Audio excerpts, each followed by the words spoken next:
एक चेतावनी उस इंसान को अपनी ज़िंदगी में ज़रूर दो जो तुम्हारे जीवन के साथ खेलना चाहता है, जो तुम्हारे इमोशंस के साथ खेलना चाहता है, जो चाहता है कि तुम किसी के सामने सही साबित ना हो पाओ। हमेशा वो तुम्हें गलत साबित करता हो। तुम्हारी छोटी सी गलती को भी वो बड़ी गलती बताकर तुम्हारा इंसल्ट हर बार करता हो, क्योंकि वहाँ पे तुम गलत नहीं हो, लेकिन तुम चुपचाप मौन होकर सुन रहे हो। तो दुनिया और लोग यही जानेंगे कि हाँ, वो गलती तुम में है। अरे सीता को भी इस चीज़ का प्रूफ देना पड़ा कि वो राम के अलावा अपने मन में किसी और को नहीं रखती। तो तुम तो मात्र एक इंसान हो, वो तो स्वयं लक्ष्मी का स्वरूप थी। अगर उन्हें दुनिया के सामने इस शब्द को रखना पड़ा, अगर उन्हें अपने लिए सफाई देना पड़ा, तो तुम्हें भी उस इंसान को चेतावनी देनी ही चाहिए जो तुम्हारे साथ तुम्हारे जीवन को मजाक बनाने पे तुला हुआ हो। हमारे जीवन में बहुत सारे लोग इम्पोर्टेंट होते हैं, लेकिन एक इम्पोर्टेंट इंसान ऐसा भी होता है जो हमें मजबूर करता है बार बार खुद को बदलने के लिए, बार बार खुद के अंदर कमियों को ढूंढने के लिए। वहाँ पे हमारे अंदर वो कमी रहे या ना रहे, लेकिन उस इंसान के अपशब्द हमें मजबूर करते हैं स्वयं में झांकने के लिए। हम स्वयं में झांक कर इस गलती को ढूंढते हैं, आखिर हमारे में क्या कमी है, आखिर हमने क्या गलती है, आखिर हमने उसका क्या बिगाड़ा है जो इतने बुरे शब्दों के साथ वो हमसे बोलता है, जो इतने बुरे शब्दों के साथ हमारा अपमान करता है। वहाँ पे आपकी सबसे बड़ी गलती यही है कि आप उसे चेतावनी नहीं दे पाते हो, आप उसे डांट नहीं पाते हो, आप उससे इतना लगाव रखे हुए हो कि उसका अपमान भी आपको प्यार ही लगता है।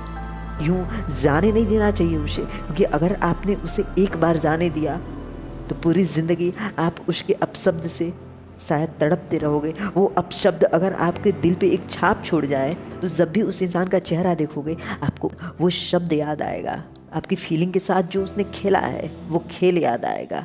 किसी को अपने साथ रखना अच्छी बात है, लेकिन जब तुम घास हो, जब तुम ज़मीन पे जमने वाले ग्रास हो ना, तब तुम्हें घोड़े और बकरियों से दोस्ती नहीं करनी चाहिए।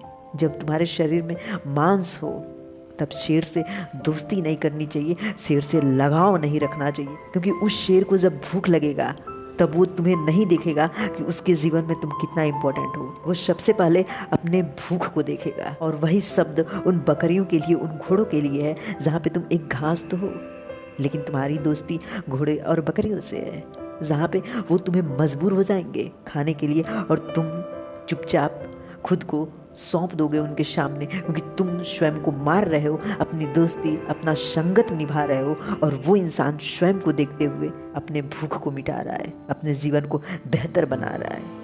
इसलिए ज़िंदगी में ये देखना बहुत ज़रूरी है। ज़िंदगी में उस इंसान को अपने जीवन से निकाल दो, उस इंसान को अपने जीवन से धक्के मार के निकालो, क्योंकि वो इंसान जब तक रहेगा तब तक तुम्हारे जीवन में अंधकार लाता ही रहेगा। तुम कितना हो कोशिश करो स्वयं को अच्छा साबित करने की, सीता की तरह तुम्हें धरती में निवास करना ही होगा, तुम्हें धरती को पुकारना ही होगा, क्योंकि वहाँ पे तुम अपनी सत्यता तो रख रहे हो, लेकिन तुम्हारी सत्यता के साथ तुम्हारी फीलिंग्स जो है, जिन लोगों पे तुम विश्वास करते हो, उनका विश्वास डगमगा गया है, इसलिए खुद को साबित करना पड़ रहा है। और जहाँ पे साबित करना पड़ रहा है यानी वो इंसान तुम पे विश्वास नहीं करता। अगर वो विश्वास करता तो तुम्हें कभी साबित नहीं करना पड़ता कि तुम अच्छे हो, तुम में गलती नहीं है, तुम सही हो। अगर स्वयं को साबित करना पड़े तो वहाँ पे कोई रिश्ता रहेगा ही नहीं, वहाँ पे कुछ है ही नहीं तुम्हारे और उनके बीच, क्योंकि तुम खुद को बता रहे हो, खुद की सच्चाई को उसके सामने रख रहे हो। अगर वो इंसान तुम्हें जानता है तो तुम्हें वहाँ पे साबित नहीं करना पड़ेगा। Thank you guys.